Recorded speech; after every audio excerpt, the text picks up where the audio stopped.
This is pretty cool. Global Citizen, they are this large advocacy group, international advocacy group, and guess what they're trying to do this morning?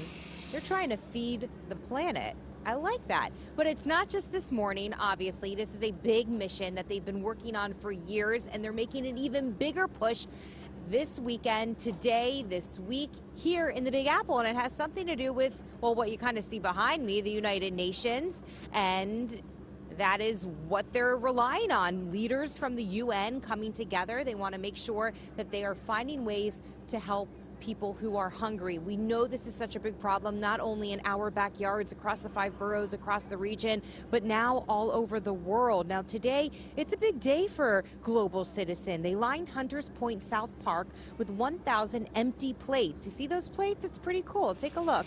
Each plate represents 50,000 lives, adding up to the 50 million people who are on the brink of starvation, and will feature quotes from people facing starvation around the world, aligned with the broader Hungry for Action campaign.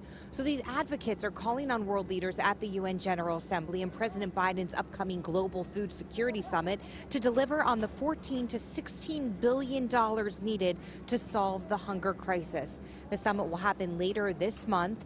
The U.S. has strengthened its focus on food security since Russia's February invasion of Ukraine worsened a global food crisis that was already fueled by climate change and the COVID-19 pandemic. So certainly this is a very heavy subject. It's a very difficult one to grasp, especially when we see how many people, again, in our backyards, but also around the world, are hungry, are going hungry. And we know locally the push to get food on people's plates. We cover those stories all the time on Pix 11 News.